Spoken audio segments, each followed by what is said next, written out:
حضرت ام المومنین عائشہ صدیقہ فرماتی ہے، مشکات شریف کی حدیث ہے، حضرت عائشہ کہتی ہے آسمان میں کہکشاں کا منظر نظر آ رہا ہے۔ کہکشاں کیسا جانتے؟ کہکشاں کس کو کہتے ہیں؟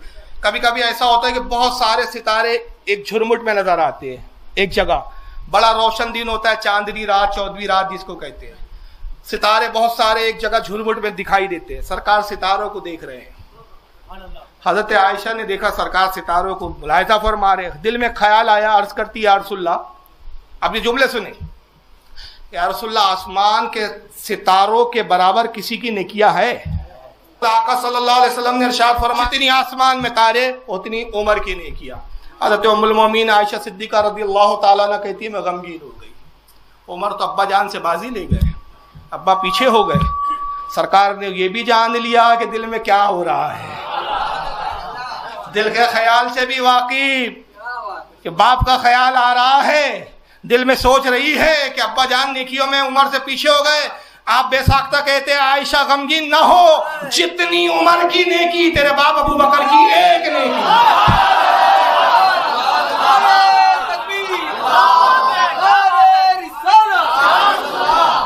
اب رک جائیں اور ایک عقیدے کی بات دوں، میں بھائی عقیدے کا مولوی ہوں، میں عقیدے کی بات جب تک نہ کروں میرا کھانا ہضم ہوتا نہیں۔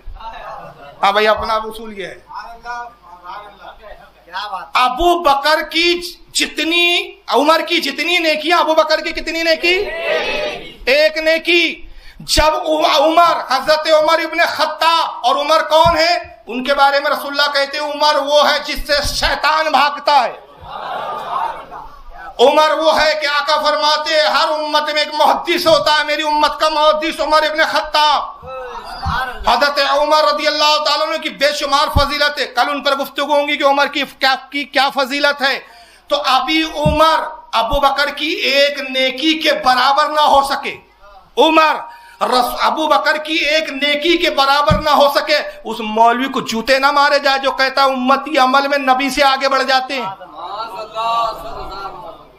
ان کی جرأتیں دیکھو، یہ نبی سے تقابل کرنے بیٹھے ہوئے، تحذیر الناس لکھ ماری، اور اعلیٰ حضرت کا کفر ہے تو کہتے بریلوی کے مولویوں کو کفر کے سوا کچھ سوچتا نہیں۔ السلام علیکم ورحمۃ اللہ وبرکاتہ، نحمد اللہ ونستعین ونصلی ونسلم علی محمد وعلی آلہ واصحابہ اجمعین، اما بعد۔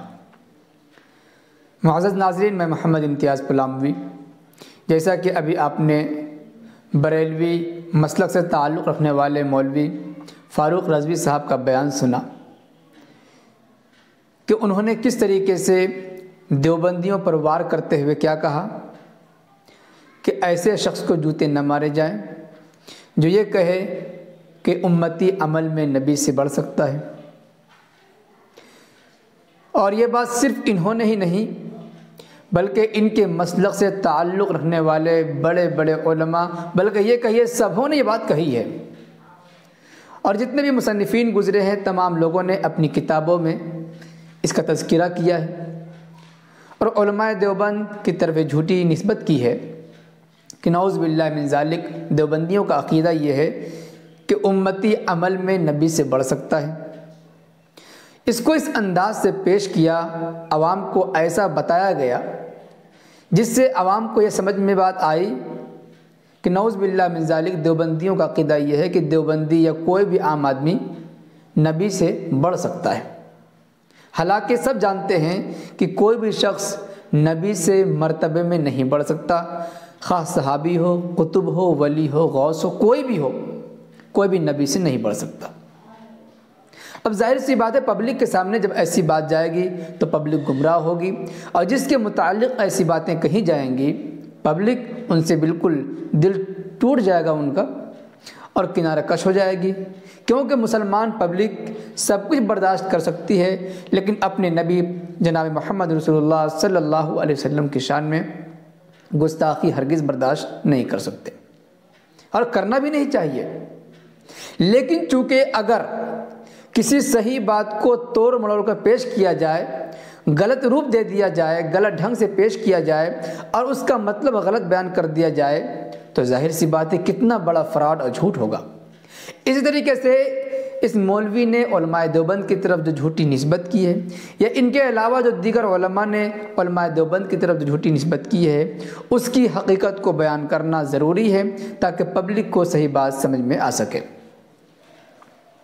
اسی طریقے سے ان کے مولوی جاء الحق میں بھی اور بہت ساری کتابیں ہیں جس میں اس بات کی وضاحت کرتے ہیں کہ دیکھو جی، دیوبندیوں کا عقیدہ یہ ہے کہ امتی کا عمل نبی سے بڑھ سکتا ہے، اور اس بیان یہ کرنا چاہتے ہیں، اس طریقے سے بیان کرتے ہیں کہ بظاہر لگتا ہے کہ ہاں واقعی ان کا عقیدہ یہی ہے کہ عام آدمی نبی سے بڑھ سکتا ہے، اور اس کے بعد ایسی دلیل پیش کریں گے جس دلیل سے اس مسئلے کا کوئی تعلق نہیں ہوتا ہے۔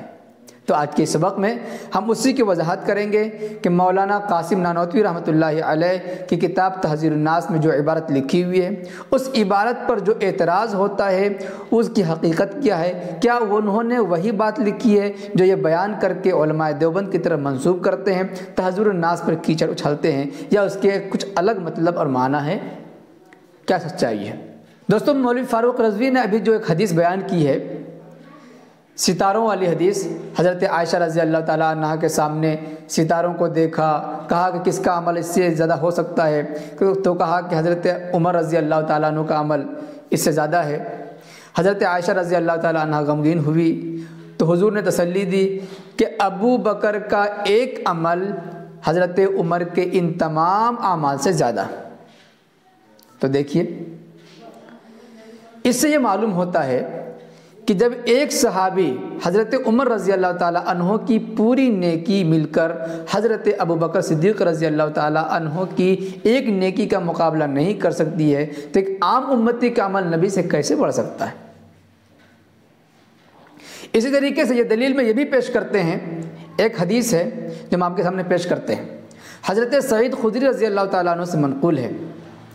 نبی پاک علیہ الصلوۃ والسلام نے ارشاد فرمایا کہ اے لوگو، تم میرے صحابہ کو گالی مت دو، اس لیے کہ میرے صحابہ کا مقام اور مرتبہ اللہ کے یہاں اس قدر ہے کہ اگر تم احد پہاڑ کے برابر سونا بھی خرچ کرو اور صحابہ کرام ایک مٹھی کے برابر جو اللہ کے راستے میں خرچ کریں، تو تمہارے احد پہاڑ کے برابر خرچ کیا ہوا سونا بھی صحابہ کرام کی ایک مٹھی کا مقابلہ نہیں کر سکتا۔ تو دیکھیے، اس حدیث پاک میں وضاحت ہے کہ ایک غیر صحابی کا پہاڑ کے برابر سونا خرچ کرنا صحابی کے ایک مٹھی کے برابر جو خرچ کرنے کا برابر نہیں کر سکتا، تو ایک عام امتی کا عمل نبی سے کیسے بڑھ سکتا ہے؟ سوال ہوتا ہے، آپ کے ذہنوں میں بھی آتا ہوگا۔ تو معزز ناظرین، اس اعتراض کا جواب سمجھنے سے پہلے مناسب سمجھتا ہوں کہ پہلے نانوتوی رحمۃ اللہ علیہ کی وہ عبارت آپ کو پڑھ کر سنائیں تاکہ آپ کو بھی سمجھ میں آ جائے کہ وہاں پر لکھا ہوا کیا ہے۔ اس کے بعد آگے پیچھے کی عبارتوں کو پڑھ کر ہم سنائیں گے، اس کے بعد اس کی وضاحت ہوگی، پھر دارالعلوم دیوبند کا فتویٰ کیا ہے، اس فتوے کی روشنی میں آپ کے سامنے بات کروں گا۔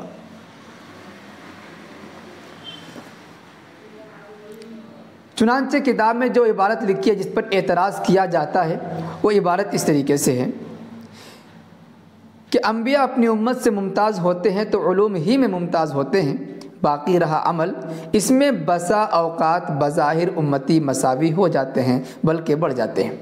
اس میں لکھا ہوا ہے کہ بسا اوقات بظاہر امتی مساوی کا مطلب برابر، ایک امتی نبی کے برابر ہو سکتا ہے عمل میں، یا کبھی کبھی امتی نبی سے بڑھ بھی سکتا ہے۔ یہ قابل اعتراض ہے کہ بھلا ایک عام آدمی نبی کا مقابلہ کیسے کر سکتا ہے؟ جب غیر صحابی کا مقابلہ نہیں کر سکتا تو ایک عام امتی نبی کا مقابلہ کیسے کر سکتا ہے؟ یہ اعتراض بالکل درست ہے۔ تو دیکھیے، اس کتاب میں صاف صاف لکھا ہوا ہے، بسا اوقات، ہمیشہ نہیں، بسا اوقات کبھی کبھی۔ نمبر 2، بظاہر کا لفظ لکھا ہوا ہے۔ بظاہر کا کیا مطلب ہوتا ہے؟ دیکھنے کے اعتبار سے، حقیقت میں نہیں، قربت میں نہیں، اللہ کے ہاں اس کا کیا مقام اور مرتبہ ہے اس میں ہرگز نہیں، بلکہ بظاہر ایک عام آدمی نبی سے عمل میں بڑھ سکتا ہے۔ اس کی وضاحت ابھی اور کروں گا۔ اب سوال ہوتا ہے کہ مولانا قاسم نانوتوی رحمۃ اللہ علیہ نے ایسی عبارت کیوں لکھی؟ پہلے اس بات کو سمجھ لیتے ہیں، اس کے بعد پھر دارالعلوم دیوبند کے فتوے کی روشنی میں آپ کو پوری بات بتائیں گے۔ دیکھیے، تحذیر الناس نبی پاک علیہ الصلوۃ والسلام کی خاتمیت کو ثابت کرنے کے لیے لکھی گئی ہے۔ 3 طریقے سے ثابت کیا گیا ہے کہ ہمارے نبی پاک علیہ الصلوۃ والسلام آخری نبی ہیں۔ مرتبے کے اعتبار سے، زمانے کے اعتبار سے، مکان کے اعتبار سے۔ نبی پاک علیہ الصلوۃ والسلام کے بارے میں پہلے یہ ثابت کیا گیا کہ نبی پاک علیہ السلام کو جو نبوت ملی ہے وہ ذاتی ہے، اور باقی انبیاء کو جو نبوت ملی ہے وہ نبی پاک علیہ السلام کی نبوت کا فیض ہے۔ اب ظاہر سی بات ہے کہ جب نبی پاک علیہ الصلوۃ والسلام حقیقی نبی ہیں، بالذات ہیں، باقی نبیوں کو جو نبوت ملی ہے وہ آپ کا فیض ہے، تو نبی پاک علیہ الصلوۃ والسلام کو جو علم حاصل ہوا ہے، جو ملا ہے، ان کا علم حقیقی ہے۔ باقی تمام نبیوں کا علم، تمام اولیاء کا علم، تمام عالموں کا علم ہمارے نبی کے علم کا فیض ہے۔ اسی کو حضرت والا نے لکھا ہے۔ اسی طریقے سے عالم حقیقی رسول اللہ صلی اللہ علیہ وسلم ہیں، اور انبیاء باقی اور اولیاء اور علماء گزشتہ و مستقبل اگر عالم ہیں تو بالعرض ہیں۔ بالعرض کا مطلب ہمارے نبی کا فیض ان کو حاصل ہوا ہے، مگر اس کے ساتھ یہ بھی اہل فہم جانتے ہیں کہ نبوت کمالات علمی میں سے ہے، کمالات عملی میں سے نہیں۔ یہ بات بتائی ہے کہ نبوت کمالات علمی میں سے ہے، کمالات عملی میں سے نہیں ہے، یہ ان کا دعویٰ ہو گیا۔ اور اس پر انہوں نے مزید تفصیل کی ہے کہ الغرض کمالات ذوی العقول کل دو کمالوں میں منحصر ہیں۔ انسان جنات کا کمال جو ہے وہ دو چیزوں میں منحصر ہے، ایک کمال علمی، دوسرا کمال عملی، اور بنائے مدح کل انہی دو باتوں پر ہے۔ یعنی اگر کوئی آدمی نام کماتا ہے تو اس کی بنیادی وجہ دو، یا تو اس کے پاس زیادہ علم ہے تو لوگ کہتے ہیں کتنا علم والا ہے، زیادہ عمل والا ہوتا ہے، خوب نیک کام کرتا ہے، نماز پڑھتا ہے، روزے رکھتا ہے، نیک کام کرتا ہے تو لوگ تعریف کرتے ہیں کہ کتنا نیک آدمی ہے، نیک کام کرتا ہے۔ تو انسان کی تعریف کا مدار دو باتوں پر ہے، یا تو اس کے پاس زیادہ علم ہوگا یا عمل ہوگا۔ چنانچہ کلام اللہ میں 4 فرقوں کی تعریف کرتے ہیں۔ نانوتوی رحمۃ اللہ علیہ آگے لکھتے ہیں، چنانچہ کلام اللہ میں 4 فرقوں کی تعریف کرتے ہیں، نبیین، صدیقین اور شہداء اور صالحین۔ 4 ہو گئے، نبیین، صدیقین، شہداء، صالحین، جن میں سے انبیاء اور صدیقین کا کمال تو کمال علمی ہے، اور شہداء اور صالحین کا کمال کمال عملی ہے۔ چونکہ انسان کی خوبی 2 چیزوں میں منحصر ہے، کمالات علمی، کمالات عملی، اور 4 طبقوں کا قرآن پاک میں ذکر ہے، نبیین کا، صدیقین کا، اور شہداء کا اور صالحین کا۔ تو فرما رہے ہیں کہ انبیاء کو تو منبع العلوم اور فاعل، اور صدیقین کو مجمع العلوم اور قابل سمجھیے۔ سمجھا رہے ہیں کہ نبی سے علم نکلتا ہے، صدیقین کو منتقل ہوتا ہے، شہداء کو منبع العمل اور فاعل، اور صالحین کو مجمع العمل اور قابل خیال فرمائیے۔ یعنی کمال 2 قسم کا ہے، کمال علمی اور کمال عملی۔ ایک کمال جو کمال علمی ہے اس میں نبیین اور صدیقین، اور کمالات جو عملی ہے وہ شہداء اور صالحین ہیں۔ اب دیکھیے آگے دلیل کے طور پر کیا فرماتے ہیں۔ دلیل اس دعوے کی یہ ہے کہ انبیاء اپنی امت سے ممتاز ہوتے ہیں تو علوم ہی میں ممتاز ہوتے ہیں، باقی رہا عمل، اس میں بسا اوقات بظاہر امتی مساوی ہو جاتے ہیں بلکہ بڑھ جاتے ہیں۔ اس سلسلے میں حضرت والا نے یہ عبارت لکھی ہے اس بات کو بیان کرنے کے لیے کہ نبوت کو جو کمال حاصل ہوا وہ کمالات علمی کی وجہ سے ہے، ورنہ تو بعض اوقات کبھی کبھی بظاہر دیکھنے کے اعتبار سے عام امتی بھی نبی سے بڑھ سکتا ہے۔ اب سوال یہ ہے کہ کیا حضرت والا کی یہ عبارت درست ہے؟ کیا ایسا عقیدہ رکھنا کہ بظاہر امتی عمل میں نبی سے بڑھ سکتا ہے یہ درست ہے یا درست نہیں ہے؟ اسی طریقے سے آپ نے جو پہلے سنا حدیث پاک میں آیا ہے کہ ایک صحابی اگر اپنی مٹھی بھر کچھ خرچ کرتا ہے اللہ کے راستے میں اور غیر صحابی احد پہاڑ کے برابر سونا خرچ کرتا ہے تو مقابلہ نہیں کر سکتا ہے۔ وہاں پر یہ ہے کہ غیر صحابی کا عمل صحابی کے عمل کا مقابلہ نہیں کر سکتا، اور یہاں پر لکھا ہے کہ بظاہر امتی نبی سے برابر ہو سکتا ہے بلکہ بڑھ سکتا ہے، تو تعارض ہو رہا ہے بظاہر۔ تو جواب یہ ہے کہ یہاں پر جس طریقے سے بظاہر کی قید ہے اسی طریقے سے یہ تعارض بھی بظاہر ہی ہے، حقیقت میں کوئی تعارض نہیں ہے۔ وہاں پر جس حدیث میں یہ بیان کیا گیا ہے کہ غیر صحابی کا عمل صحابی کے عمل سے نہیں بڑھ سکتا، یہ حضرت عمر فاروق رضی اللہ تعالیٰ عنہ کی پوری زندگی کی کمائی نیکی ابو بکر کے ایک نیکی کے برابر نہیں ہو سکتی ہے، تو وہاں پر قرب الہی کو مد نظر رکھتے ہوئے کہا گیا ہے کہ قرب الہی میں اللہ کے یہاں مقبولیت میں ایک صحابی کا اتنا عمل جو طاقت اور وزن رکھتا ہے وہ غیر صحابی کا احد پہاڑ کے برابر خرچ کیا جائے اگر سونا تو بھی اللہ کے مقابل اللہ کے یہاں وہ قرب اور مقام نہیں رکھتا ہے جو ایک صحابی کا عمل رکھتا ہے۔ اور یہاں پر صرف بظاہر لفظ کہا گیا ہے کہ بظاہر دیکھنے کے اعتبار سے۔ اس کو مثال سے یوں سمجھیے، ہمارے سماج میں علماء بھی ہیں، عوام بھی ہیں، خاص طور سے وہ عوام جو جماعت سے تبلیغی جماعت سے جڑی ہوئی عوام ہیں، اللہ کے فضل و کرم سے تبلیغی جماعت کی برکت سے دیندار بن جاتے ہیں، نمازی بن جاتے ہیں، تسبیح اور ذکر تلاوت وغیرہ کے وہ عادی بن جاتے ہیں، اللہ کا فضل و کرم ہے۔ اگر آپ اپنے سماج میں معائنہ کریں تو جو تبلیغی جماعت سے جڑے ہوئے لوگ ہیں یا پہلے زمانے کے جو بڈھے مسیح سے جڑے ہوئے ہیں، عموماً نیک کاموں میں، عبادات میں، تسبیحات وغیرہ میں عام علماء سے بڑھے ہوئے نظر آتے ہیں۔ وہ تہجد گزار بھی ہوتے ہیں، 5 وقتہ نماز بھی پڑھتے ہیں، سنن و نوافل کی پابندی بھی کرتے ہیں، تسبیحات وغیرہ بھی پڑھتے ہیں عام علماء کے مقابلے میں، سب علماء نہیں، عام علماء کے مقابلے میں۔ تو دیکھیے، بظاہر یہ لگ رہا ہے کہ یہ عام آدمی جو جماعت سے جڑا ہوا ہے اس کے نیک اعمال زیادہ ہیں، نماز زیادہ پڑھتا ہے، تسبیحات زیادہ پڑھتا ہے، پابندی زیادہ کرتا ہے، اور ایک عام عالم اس کے پاس علم تو ہے لیکن اس کے مقابلے میں عمل نہیں ہے، تو دیکھنے میں وہ عام آدمی عمل میں اس عالم سے بڑھا کہ نہیں؟ لیکن کیا مرتبے کے اعتبار سے اللہ کے ہاں جو مرتبہ اس عالم کا ہے جو کم عمل کر رہا ہے، کیا اس عالم کے مقابلے میں اس عام آدمی کا عمل مقابلہ کر سکتا ہے، بڑھ سکتا ہے؟ نہیں بڑھ سکتا ہے۔ ایک عالم کا مقام اور مرتبہ بہرحال بلند ہے اگرچہ اس کا عمل ایک عام آدمی کے عمل سے کم ہو۔ تو دیکھیے، بظاہر وہ عام آدمی عمل میں بڑھا ہوا ہے لیکن حقیقت میں تقرب میں اللہ کے یہاں اس عام آدمی کا عمل ایک عالم کے مقابلہ نہیں کر سکتا۔ ایک اور مثال سمجھیے، بظاہر بڑھنے کی مثال۔ ہمارے حضرت نبی پاک علیہ الصلوۃ والسلام نے اپنی پوری حیات مبارکہ میں، خاص طور سے نبی بننے کے بعد، نبوت کے پہلے کی تو بات نہیں کرتے ہیں، نبوت کے بعد اور حج فرض ہونے کے بعد اپنی زندگی میں صرف ایک حج کیا ہے جو حجۃ الوداع کے نام سے جانا جاتا ہے۔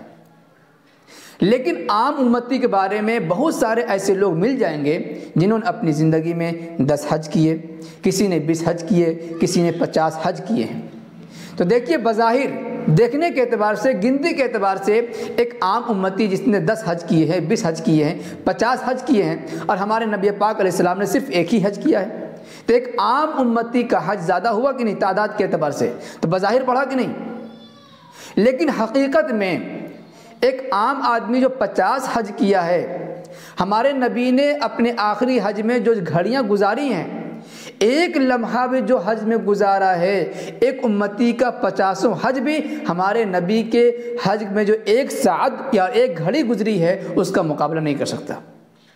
یہ ہو گئی حقیقت اور یہ ہو گیا بظاہر کہ دیکھنے میں ایک امتی 50 حج کر چکا ہے اور نبی کا 1 حج ہے تو بظاہر بڑھ گیا، لیکن تقرب میں، اللہ کی یہاں قبولیت میں، ہمارے نبی نے حج میں جو 1 لمحہ گزارا ہے، ایک عام امتی جس نے 50 حج کیے ہیں اس کا مقابلہ بھی ہرگز نہیں، اس 50 حج کا کوئی اعتبار نہیں ہمارے نبی کی 1 ساعت کے مقابلے میں۔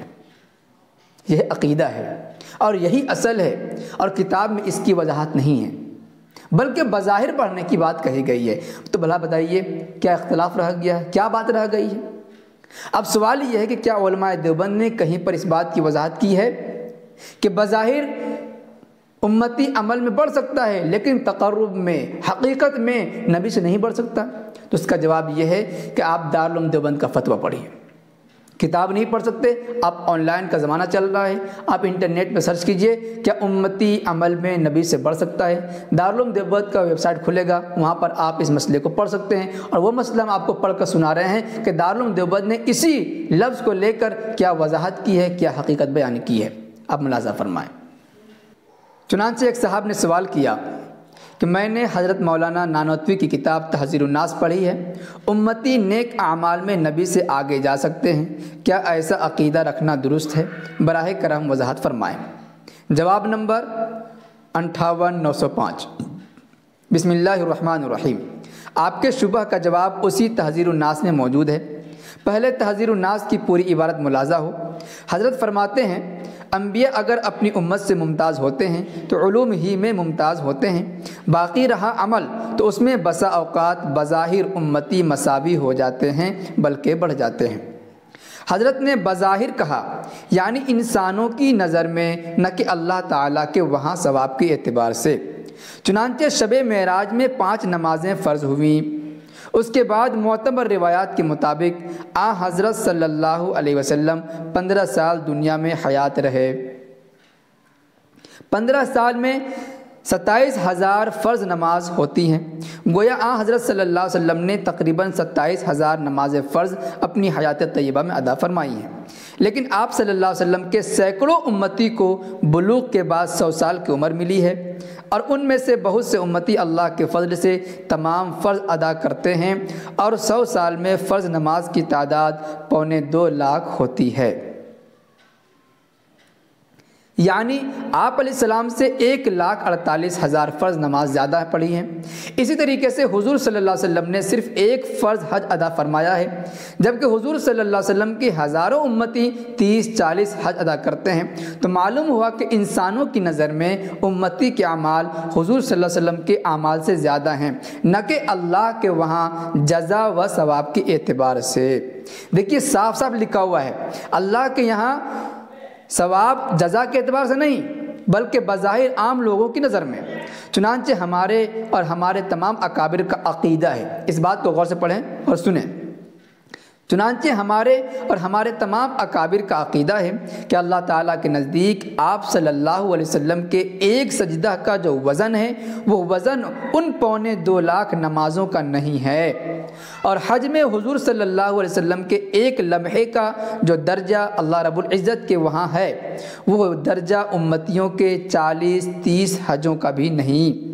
خلاصہ یہ ہے کہ حضرت اقدس مولانا قاسم نانوتوی رحمۃ اللہ علیہ کی مراد کمیت و تعداد کے اعتبار سے امتیوں کے اعمال نبیوں سے بڑھ سکتے ہیں، نہ کہ کیفیت اور تقارب کے اعتبار سے، کیونکہ کیفیت ثواب اور درجہ کے اعتبار سے انبیاء علیہ السلام کے اعمال امتیوں کے اعمال سے بہت وزنی ہیں، اور یہ عقیدہ بالکل صحیح ہے۔ واللہ تعالی عالم۔ دارالافتاء دارالعلوم دیوبند۔ معزز ناظرین، ہم نے تحذیر الناس کی مکمل عبارت پڑھ کر آپ کو سنا دی، پورا مطلب بیان کر دیا، جس حدیث سے وہ دھوکہ دیتے ہیں اس حدیث کا خلاصہ بیان کر دیا، اپنے عقیدے کی وضاحت دارالعلوم دیوبند کے فتوے سے ہم نے بیان کر دی۔ اب اگر اس کے بعد بھی کسی کو اشکال رہتا ہے اور زبردستی کہتا ہے کہ نہیں تمہارا یہی عقیدہ ہے، یہی مطلب ہے، تو کون کیا کر سکتا ہے؟ ہر دھرمی کا کوئی علاج تو ہو نہیں سکتا ہے۔ اگر کسی کو لفظ سے اعتراض ہو، اشکال ہو، اس کا جواب کافی و شافی ہو گیا، لیکن اگر کوئی ہر دھرمی پہ اتر جائے تو اس کو اس کا علاج ہی نہیں ہے۔